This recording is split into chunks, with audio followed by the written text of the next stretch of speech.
talking about weekly planning specifically tailored to maximize your results as a salesperson, as a sales leader or entrepreneur. My name is Nick Nascimento. I'm a record holder in multiple sales industries over the course of a decade. I've made over $5 million in commission. I'm a Golden Door Award winner, which is an award given to the top 0.01% of the door-to-door industry. I've recruited and trained hundreds of sales reps into my company, Sparta Solar.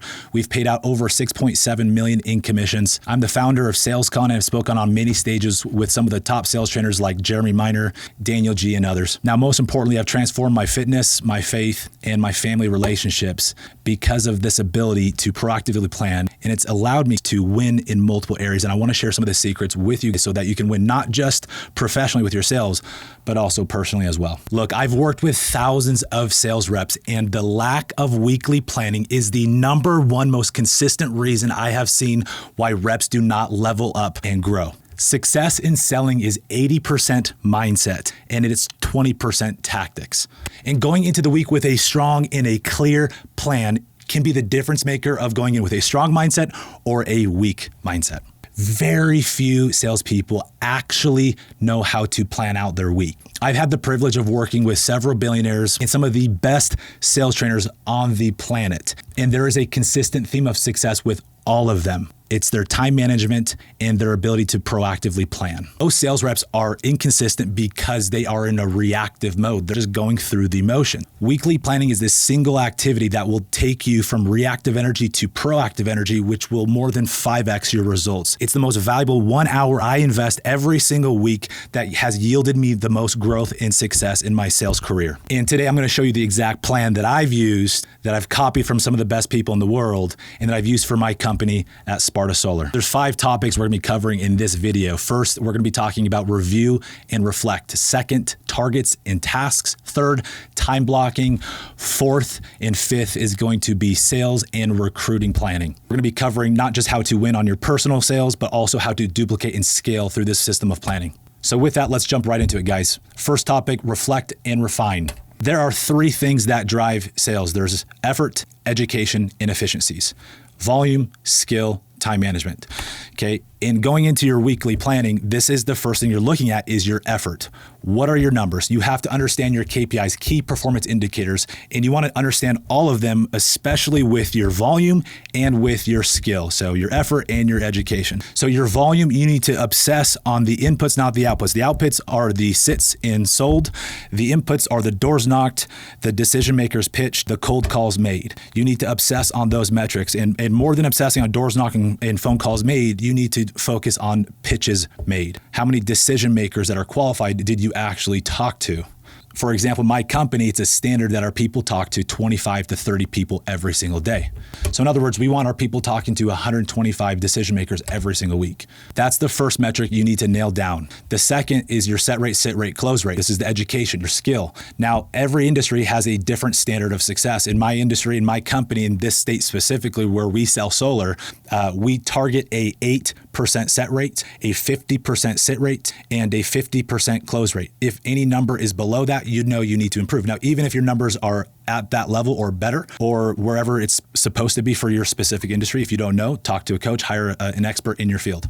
But regardless of where you're at, you should seek to improve on the lowest area. You should not try to improve all 3 at once. You should target one specific metric. If you're knocking doors, self-genning, and closing, you should focus on where you're weakest. So for example, to make it simple, let's say you are a 7 out of 10 on your set rate, you are a 9 out of 10 on your sit rate, and you are a 9 out of 10 on your close rate. You should not focus on the sit and close rate. You should focus your emphasis on where you are weak and get very specific, understand why are you not a 10 out of 10. And once you get granular on specific things like nonverbal eye contact, whatever it is you're lacking, if you don't know, go video yourself.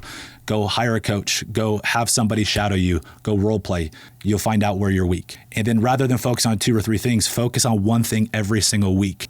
Write that down, make that a specific target. What gets measured gets improved. The reason salespeople don't improve is because they don't know what to lock in on. They don't know what specifically they need to improve.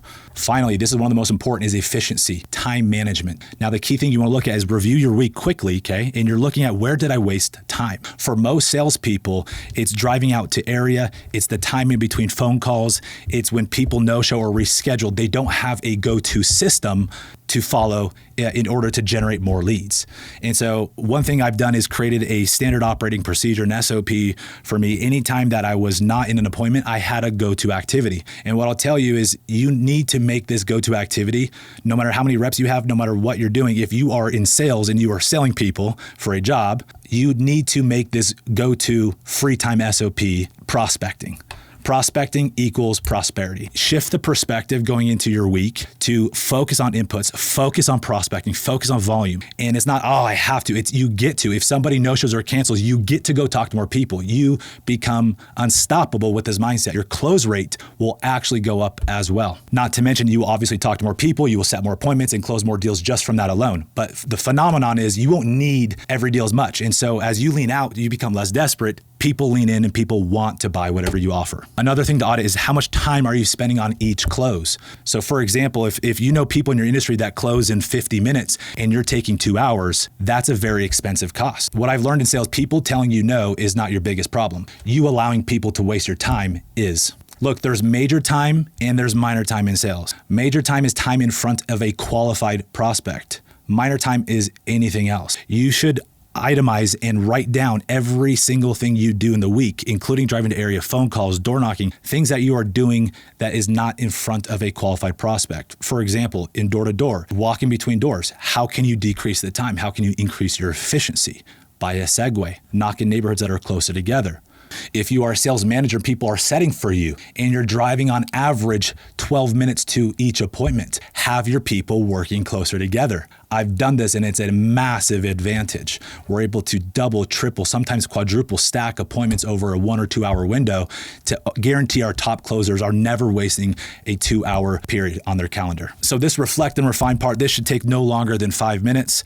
And then you're going to move into the next part, okay, which is targets and tasks.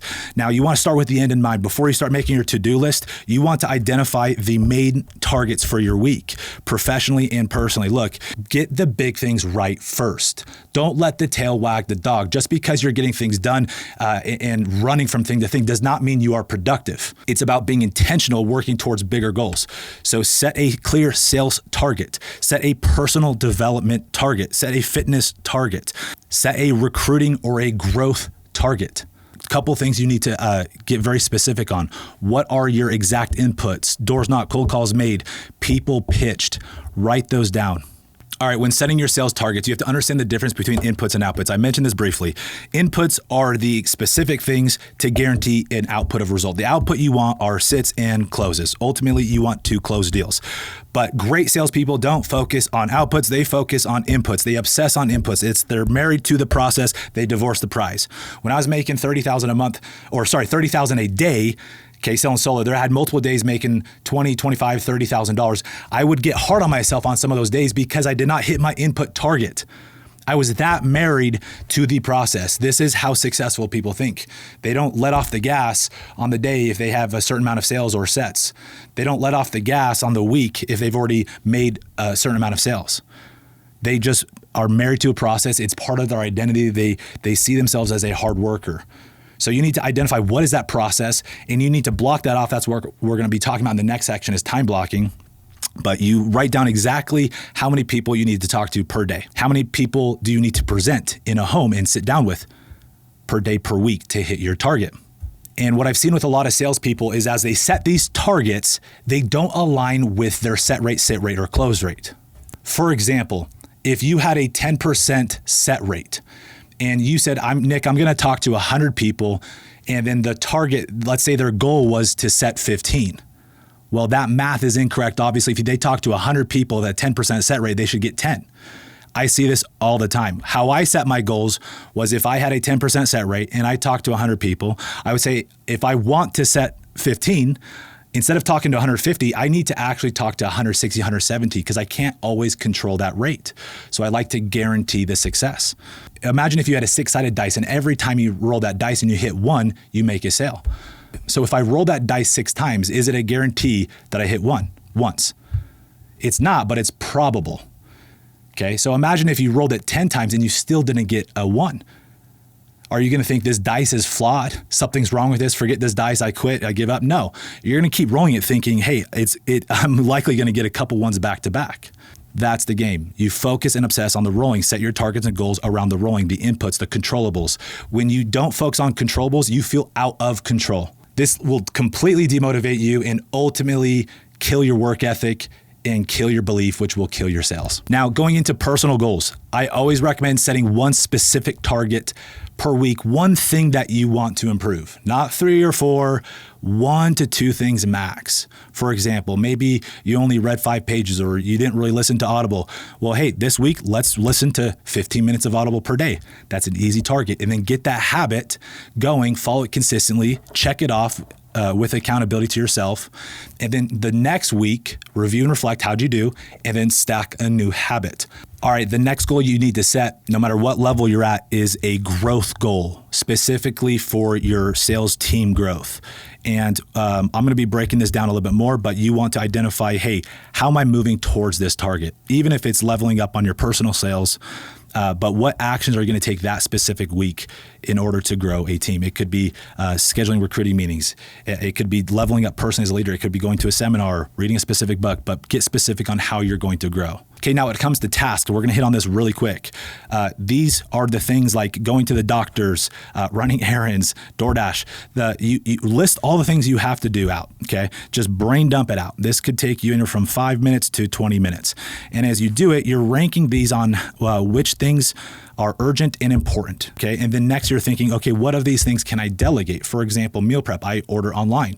I DoorDash food. I have other people wash and clean my car. I have other people wash and clean my house.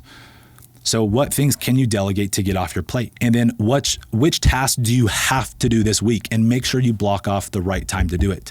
And you do not want to interfere your prospecting and selling time with doing these tasks, because it completely kills your momentum and your mindset. Okay, that leads me into the next topic, which is time blocking. Okay, this is one of the greatest skills that I have seen a theme with when it comes to billionaires and some of the top sales trainers on the planet. Is they're obsessed with time management and time blocking specifically. Now, time blocking, guys, is looking at an actual calendar. You can use Google Calendar on an iPad, on your computer, and on your phone. And what you are doing is you are allocating these goals of inputs, and you're saying, hey, look, if I want to talk to 30 people per day, that's going to take me 6 hours. Well, make sure you block off those 6 hours on your calendar and follow the process, okay? Now, what I want to cover here is what most people don't do is there's 3 types of work. I've learned this with Tony Robbins, okay? There's working on the business, and then there's working in the business. Working in the business is selling. You're trading your time for money. Even if you make $2 million a year, bravo. If you stop selling, you stop making money. So working on the business is the process of duplicating your success, growing teams, making overrides, building a business. Okay, that's what I'm currently doing right now. Now, working on the self is self-development. It's physical, mental, relationships. Those are some of the big pillars in your life. Okay, and what I've learned is the harder you work on yourself, the more money and success you're going to see in your job and as a sales leader. You attract to the degree that you become. So prioritize that self-development every single morning. You can't pour from an empty cup, and selling, guys, that's pouring. So pour into yourself every single morning, block off that time for you. Second is working on the business. Now, depending on where you are at your career, this has a different level of importance. For example, if you have a team or are building a team, this is critical that you block off a time from 9 a.m. to around 11 or 12 p.m. every single day. This is the standard and system I use. It works very well. That helped me go from making $200,000 a month to now making that and more as a leader without having to knock doors and close deals myself. And then what you are doing is from 12 o'clock and on, you are working in the business. That is your prospecting time. Now, let's say your day has this much time in the business and then this much time on the business. If you want to scale as a leader, you have to slowly switch these out. I've seen a lot of people just go from in the business to on the business, stop knocking and stop selling to just, I'm going to be a leader. And it backfires. Okay, there's a right cadence and a right balance depending on your risk tolerance and your leadership and your competence. But one thing I've learned, a common theme of success is, again, you attract to the degree that you've become. If you have never made more than $50,000 a month, you will have a hard time attracting people that have the caliber to make that much per month. So I highly suggest that you get disproportionate results in your personal life and in your personal sales before you're trying to help other people get those same results. Now, here's a little hack, guys, to help you get more done per day. I've met a lot of salespeople that struggle with volume. You don't have a motivation problem, okay? You have a systems problem. Here's a simple system you can use to double your work ethic. Block off 2 hours on your calendar from 2 to 4.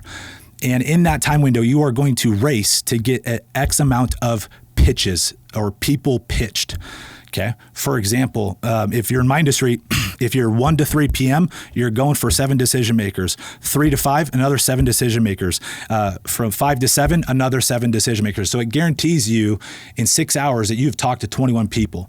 And it creates an urgency with how you speak and talk to people, which actually helps you sell more.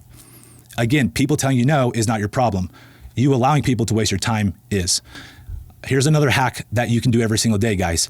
At the beginning of the day, set the target. What are you going after? At the end of the day, review and reflect on the target. How'd you do? What can you improve? What can you do better? Where'd you fail? If you don't hit your target, that is a time for celebration because there's something that you didn't do. There's some kind of failure. And when you learn from the failure, that is when growth happens. Okay, now let's transition into sales planning and recruiting planning. Okay, jumping into sales planning first. I've had this habit of tracking my prospects and it has been a game changer. Okay, again, I've done this for selling and recruiting. There's 2 buckets of prospects. Okay, you all know hot leads, cold leads. Now here's how you identify if it's a warm lead or a cold lead. If it is on your calendar, they're already scheduled. They know you're coming by that week. That is a warm lead.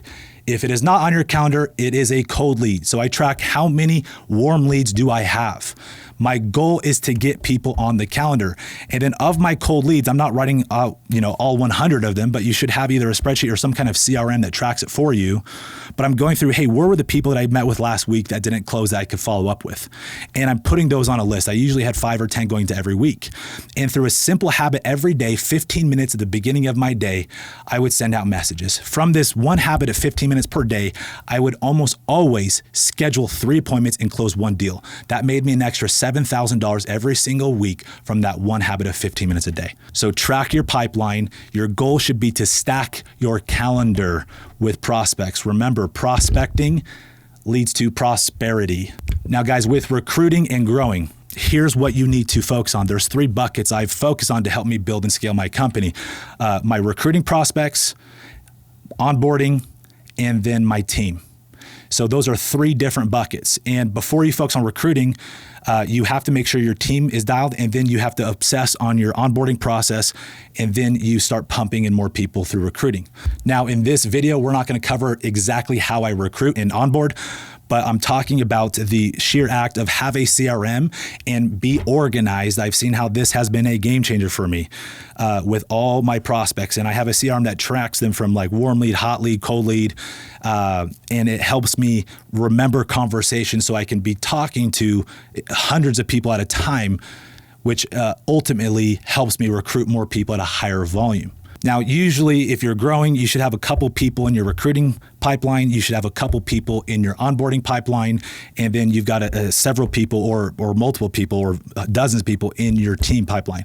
And it's important that you track all of these and see how are these people doing? How are they progressing?